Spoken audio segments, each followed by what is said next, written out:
the Chase Thomas Podcast, for people who have nothing but time to kill. Tony, at the beginning of every year, lefty, righty, lefty, righty, lefty, righty, lefty, righty. Like he wants that to be as balanced as possible. But then you get into the season, it's like, okay, well, I got to make a move here. We're going to left, left, left, right, switch. You know, it's a preference, but obviously it's not an end all be all. Yeah, that makes sense. Speaking of Kuhns here, now that the season's played out, not that we know more than Frank Anderson and Tony Vitello about baseball, but Eric Cain, do you feel like Tegan Kuhns was handled correctly down the stretch with how much he was able to work with when he was in trouble early, of pulling him early when he loaded up the bases or something, and early innings type deal?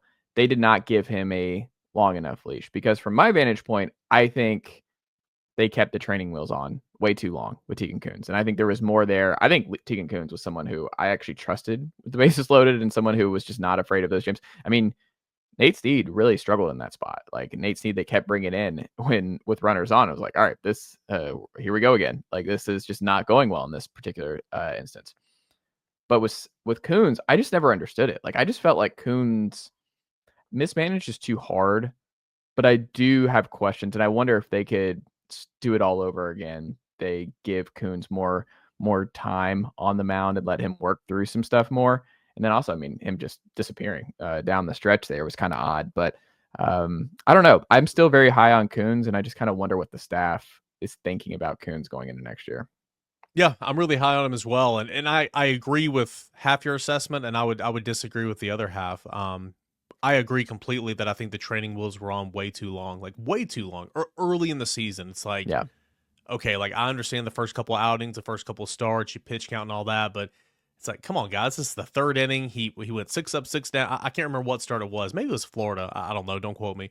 But like, he went 6 up, 6 down, and then he got a guy on base in the third. It's like, okay, well, the bullpen's going. It's like, well, like, what are you doing? Like, the dude's going, you know? And so I thought the training wheels were on way too long, you know, beginning to middle part of the season. Down the stretch, I don't think he was pitching his best baseball. I think the reemergence of A.J. Russell in the bullpen role gave Tennessee another option. I think Brandon Arvinson, his emergence I don't want to say out of nowhere, but his big-time elite emergence, I guess, gave them another option. So they just had better options. They had options that they felt more comfortable with. So I had no issue, you know, with not seeing Kuhns the last 2 weekends. Now, would I have started Dylan Loy? Probably not in that Game 6 of the regional. I understand their thought process. They were trying to get off to a good start, you know, keep it 0-0 or keep a 0 on the board before they hand the ball to Arvinson, who they wanted to hand the ball to. So, I mean, I get it.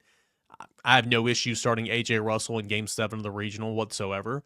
But I just think towards the end of the season, they felt better about other options. Plus, the way he had been pitching lately didn't give them a whole lot of confidence. But to your original point, wholeheartedly agree. Training wheels on way too long. And if they let him work through some of those things earlier in the season, maybe they would have more confidence in him later in the season. So if they can go back and do some changes, I'm sure they do some things differently. But I know they like Kuhns.